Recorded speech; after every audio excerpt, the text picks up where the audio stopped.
There's a f-150 2011 that the driver's side door, the back door, would not come unlatched at the bottom, but it would the top. So here you go, the cable right there, that end is popping out of that little slot up in there.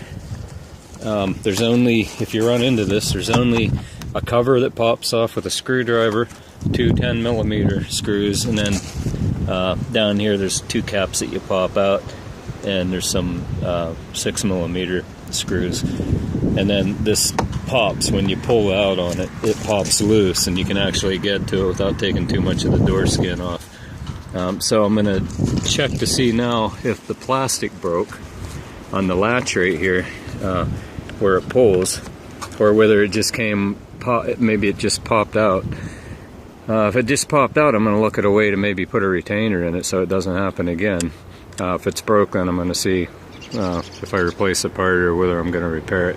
But there you go, the basic problem with my driver's side rear door not opening on an F-150 was the cable popped out of its holder. Alright, now we're going to have to separate the pull part mechanism from the trim and the handle. That's done apparently with two push clips or push nuts, one there and one there. You have to get behind them and gently pry them side to side until you get them off. Okay, so there was actually three push nuts. There was one at the bottom, one in the middle, and one at the top, and that will take the trim piece off, as you can see. Now we can look at the back here and we can see where the cable popped out. And if you see right there, all it did is pop out. Apparently it's not broke, so I'm going to find a way to retain this so that that doesn't happen again. Okay, so apparently when the cable starts to stretch, there becomes a lot of lost motion, or as you can see, slop in the cables. And if you come back here, you can see how much this handle moves before it actually engages the cables. Now the one cable stretched more than the other.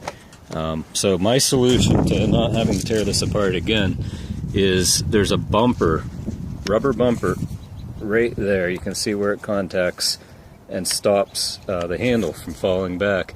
I'm going to put a shim in there.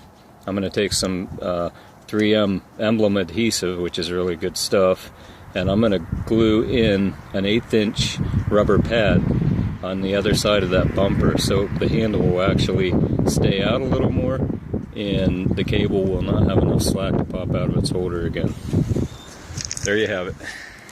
And now you can see the rubber bumpers in place.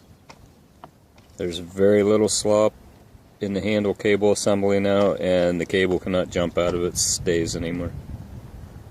A little tip here: when you install your push clips, get a socket that fits the push clip.